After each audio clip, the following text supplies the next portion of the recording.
Hello everyone and welcome back to EduTap. So guys, in this session I'll be sharing with you 10 very common mistakes that we all tend to make in our descriptive English paper, and I'm sure this session will definitely help you in improving your descriptive English answers for RBI Grade B exam, and I'm sure by limiting these mistakes in your exam, you will definitely be able to score better marks. So without any further ado, let's jump into the session. But before we go any further, don't forget to like the session and don't forget to subscribe to our channel if you're here for the first time. So let's start with the session, guys. First of all, let me tell you about the evaluation criteria of the exam, like on what basis your answers are being evaluated upon, and then I'll show you a live evaluation of copies, how copies are evaluated, on what basis your copies are evaluated, what is the difference between a good answer and a bad answer. I'll show you that with example, and then I'll tell you the 10 very common mistakes that we all make in this exam. So let's start, guys. When taking a descriptive English writing exam, it is crucial to demonstrate not only your command of the language, but also your ability to craft vivid and engaging descriptions. So all in all, you need to draft or you need to articulate excellent answers out there. And for that, you need to have, good writing skills, good drafting skills, to put it in the context. So let me tell you first of all what are the parameters on which your copies are being evaluated. Number one, content knowledge, how updated you are with the content, how well you know the topic, how deep knowledge you have about the topic will definitely go a long way to to fetch you better marks. How relevant your answers are, how clear and coherent your essay or your précis is with respect to your exam. Then the depth of analysis, how deep you go into analyzing something, using of evidence. Obviously you do need to support your thesis with the help of facts, data, statistics, reports, schemes. Then the language and style that you use to draft your answers is also going to play a crucial role in your descriptive English paper. Now, how do you organize your answer and how creatively you present your answers is crucial in this exam. And last but not the least, organization and structure of your answers. So I'll show you how all these factors come into play when when you are writing your answers or when your copies are being evaluated. So guys, let me show you a live example of what a bad essay looks like and what a good essay would look like. So guys, let me show you with example. Let's say the topic was key issues in rural areas, right? Let's say key issues to focus upon in the rural sector of the country, something like that, right? So when you are drafting an answer on a topic like that, you need to obviously have backup thesis, you need to have supporting statements and all that, but what other things are relevant or very important in your exam. So let me show you what not to do in this paper. Number one, guys, if you look at the answer, it's not too bad if you just even if you just look at it, but when you go deeper into the answer, you'll see the mistakes. So let's start to analyze what the paper looks like. Number one, the student starts the essay with a quotation from some prominent personality. So late Dr. Abdul Kalam had a dream. So again, grammatical mistakes. Had a dream of providing urban facilities to rural areas. His vision, not as it should be, was based on interdependence of infrastructure and rural transformation. In his pursuit of his vision, government has taken several initiatives like Indira Awas Yojana, Pradhan Mantri Gram Sadak Yojana, Sarv Shiksha Abhiyan. So guys, do you think this is the right approach? You are giving the schemes launched by the government in this particular context in the first paragraph itself. No guys, you need to understand, first paragraph is the introduction paragraph. So in introduction paragraph, what do? Is you give the background of the topic. You have to basically make the reader aware of the issues that are prevalent in the rural sector of the country. You do not give the solution, you do not start with the solution itself, right? And then writing such lines. So let's explore the relationship between infrastructure and rural transformation. Then what the student does is he makes couple of paragraphs by giving subtitles like road, electricity, agriculture infrastructure, IT infrastructure, school. Now, do you think only 4 or 5 points are enough to highlight in this topic, and this is the right way to explain all the key issues? So see guys, when you are writing about a topic, you do not have to just stick to what is given in the statement. You also have to discuss the topic holistically. You have to discuss what are the challenges, what are the repercussions or consequences of those challenges on the economy of the country, then what are the viable solutions of the problems, then what are the steps and measures taken by the government in this regard, supporting all these points with valid facts, data, statistics and reports, and then in the end you conclude your essay. So this is what I call wrong organization of the essay or wrong articulation of an essay. So see, if they've asked you key issues in rural areas, they're not just looking for key issues, they're also looking for solutions for the same. So this is what you should not do. You should not segregate the topics on different ideas that you come across. So all these ideas could have been divided into only 2 paragraphs. Then rest of the paragraphs could have been allocated to the consequences, the viable solutions, and the steps and measures taken by the government. So this is what I call poor presentation. Now, connectivity is key for rural transportation transformation. Now guys, this is again a punctuation error. So guys, see, every grammatical error, every punctuation error is going to cost you marks in this exam, right? If all villages are connected with all weather pakka roads, then we can grow in a rural economy, or we can see growth in a rural economy. Good roads will help in transportation of agriculture produce to APMC markets. It will also facilitate health services. Pradhan Mantri Garam Sadak Yojana is one of the successful schemes in this regard. Now I'm just circling the grammatical mistakes that I'm coming across just briefly, right? Recently India has achieved target of providing electricity to every village, but we do not have any reason for being complacent, because we are still far away from providing electricity to every household. For a prosperous rural India, we should provide 24 into 7 electricity, or around the year. This should be not 24 into 7, around the year electricity to every household. Now, what needs to be done in this regard? That is not mentioned here. So there is no solution to the issue. He's just highlighting the problems here. Agriculture infrastructure, around 50% of Indian population. This is wrong, guys. See, guys, don't write vague population. This population is about 61%. So around 61% of Indian population depends on agriculture. So we need to invest in agriculture infrastructure like irrigation, storage, including cold storages, strengthening forward and backward linkages, etc. This is essential to double the income of the farmers. Okay, IT infrastructure. This is the age of information technology. Future will be full of artificial intelligence and machine learning. So if we if we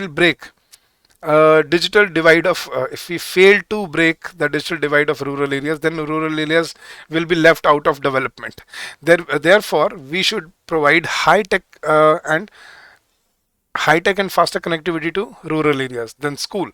India cannot afford to neglect educational infrastructure, and by it we do not mean just classrooms but smart classrooms. Corona time has proved importance of e-learning.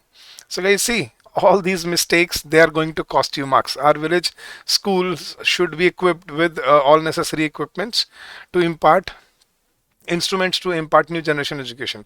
Apart from all above mentioned facilities, we need to focus on housing, health infrastructure and all that. So to sum up, to achieve goal of inclusive development, India should invest heavily in rural infrastructure.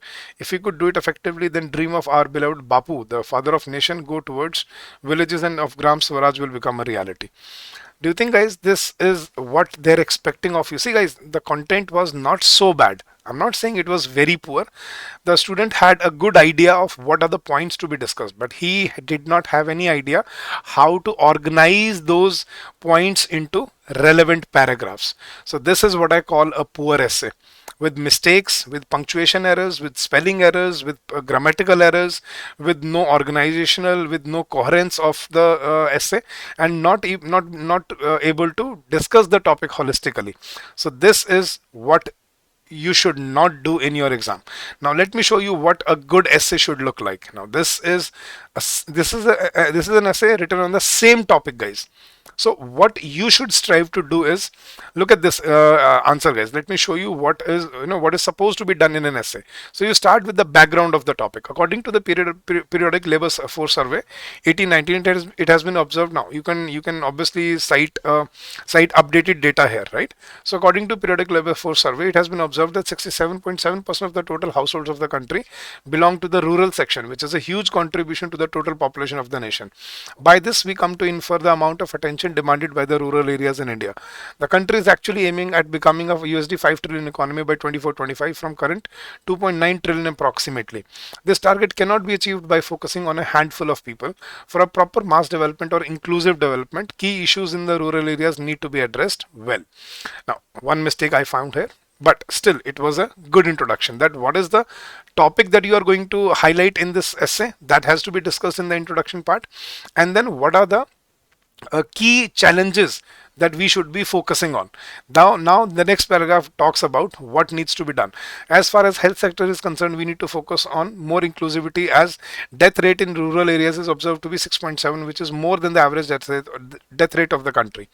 The reason can be attributed to growing sufferers of malnutrition, underweight, stunting and wasting. The current pandemic brought before us the concept of digital divide that prevailed in education and literacy sector. This is actually proven by the recent annual state of education report that concluded that only 11% students in the rural areas had access to online education.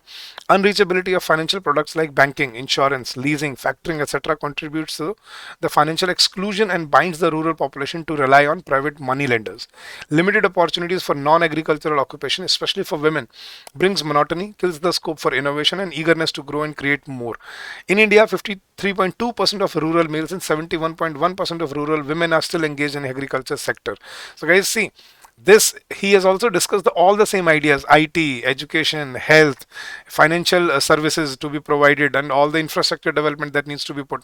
So he has also written the same points, but only in one paragraph, highlighting it in only one paragraph, so that in next paragraph you can discuss what could be the viable, what could be the practical solutions for these problems.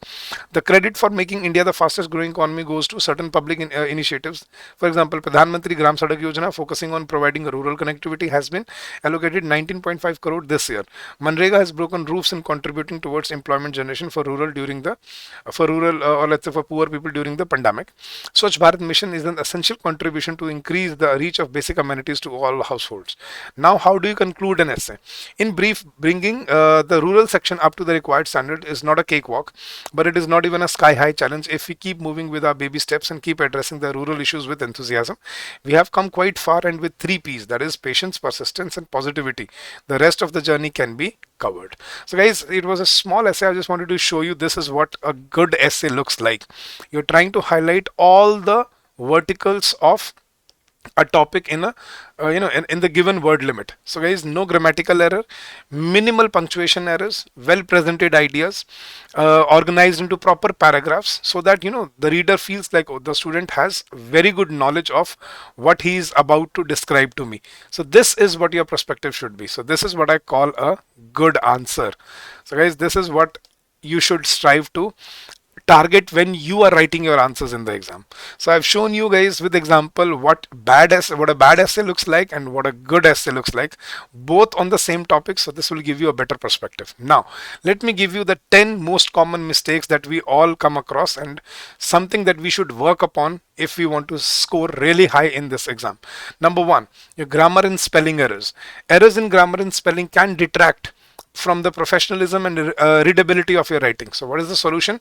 Proofread your work carefully. Whenever you write your answer, make sure that you keep on proofreading it after every sentence. Pay attention to common grammar rules and check for spelling mistakes. Now, without proofreading and without focusing on grammar, you are not going to you're not going to score very good marks, because I told you every mistake in this exam is going to cost you marks. Every grammatical error is going to cost you marks. So we cannot lose marks on grammar or for spelling or for punctuation errors. Number 2, poor sentence structure. Writing long and convoluted sentences can confuse readers and disrupt the flow of your description. So use a mix of short and long sentences to create a natural rhythm. Ensure each sentence is clear and concise to the reader, so that you can keep the reader interested in what you are describing to the evaluator. So do not write very long sentences, right? But you also you don't need to write your answers or your sentences in bullet points. So write optimum sentences. It should be a mix of small, short and long sentences, right? So which should break the monotony of the reader.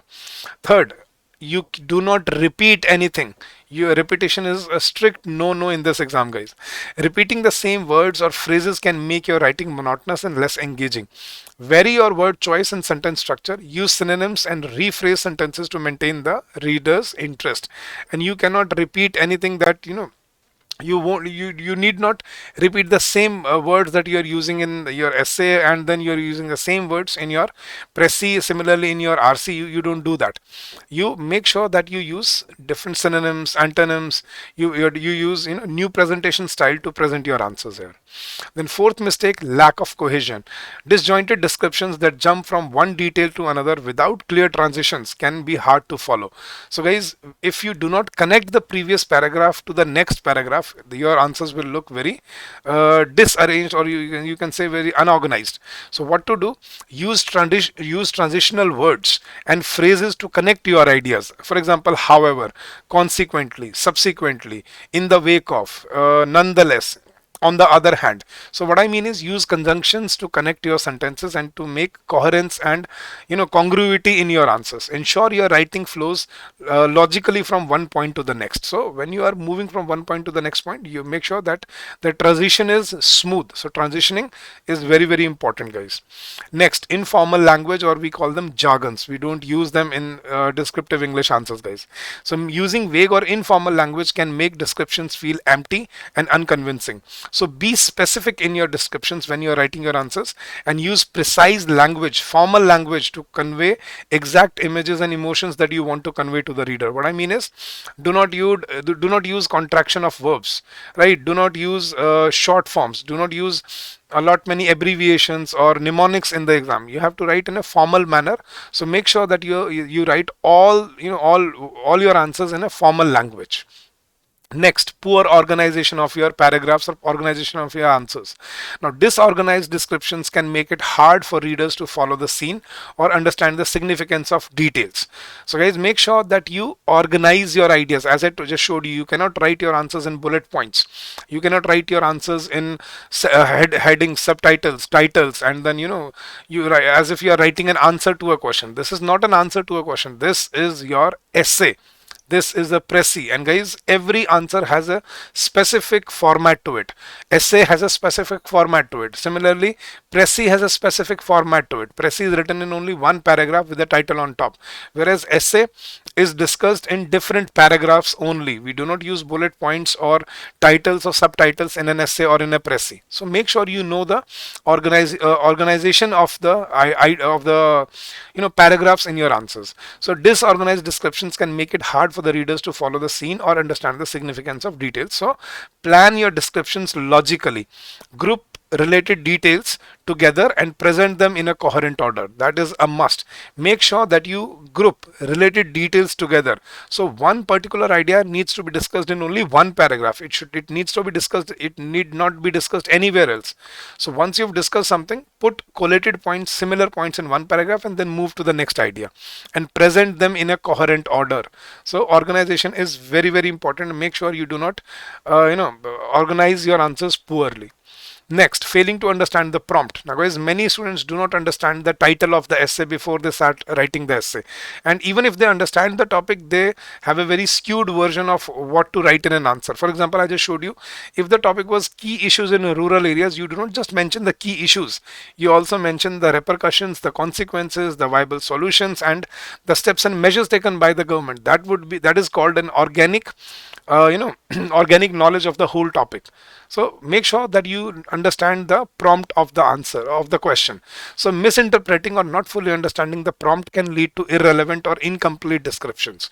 Read the prompt carefully, underline the key terms, and ensure that you understand what is being asked before you start writing your answers, guys.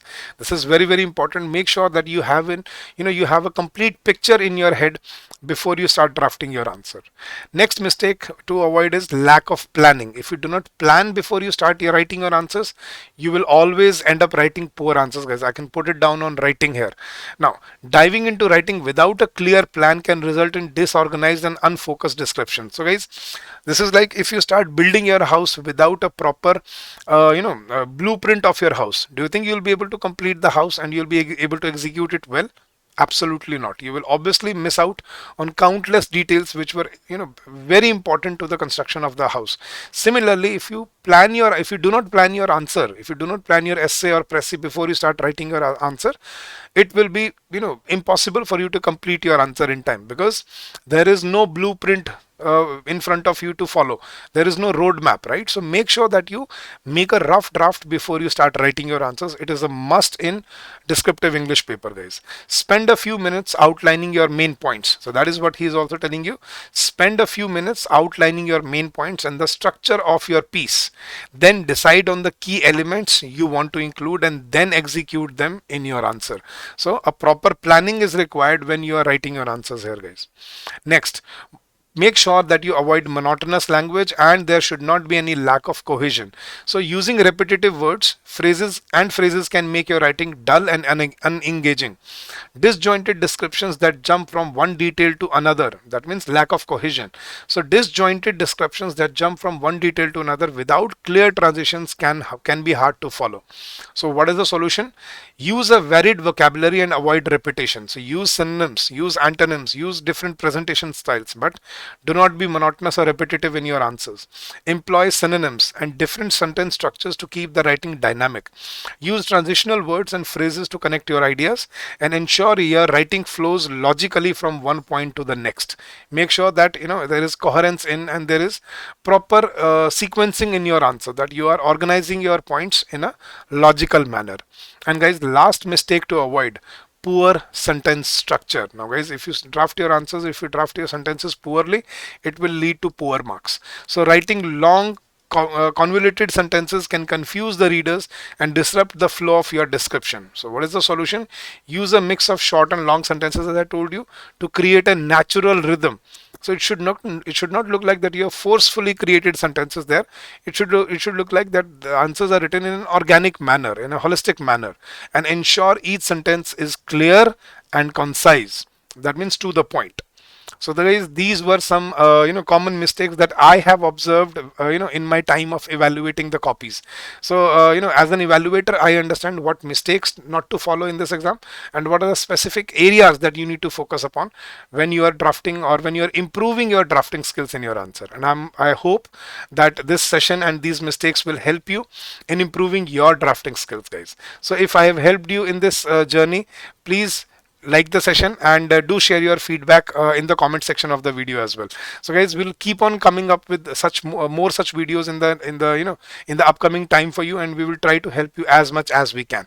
So guys, that is it for this session. I'll see you again in the further session, but if you have any doubts, you can always call us on this number, that is 814620721, or you can drop us an email at hello@edutap.co.in.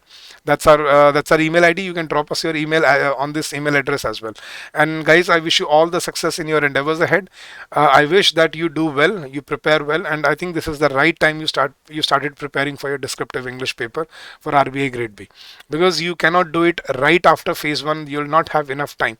3 weeks is not enough to improve your drafting skills and take it to a level which will take you to your final score. So you have to start doing it now. So in the last couple of sessions, I have given you some important topics, what to do, how to organize your answers. Then in this topic, I told you what are the mistakes that you need to avoid when you're drafting your answers, what are the key focus areas. So make sure you focus on your grammatical accuracy, coherence, avoid repetition, organization of your answers, and then use let's say avoid monotonous language, avoid using informal language, and use proper structuring of your answers. If you can follow all that, I think your answers will come out as excellent as you expect them to be. So guys, thank you so much once again for your patience and for your receptiveness. Keep on working hard, keep on giving your best, and I'm sure you'll do very well in the long run. So guys, stay safe, stay healthy, and happy learning to all of you. Thank you. Have a great day ahead.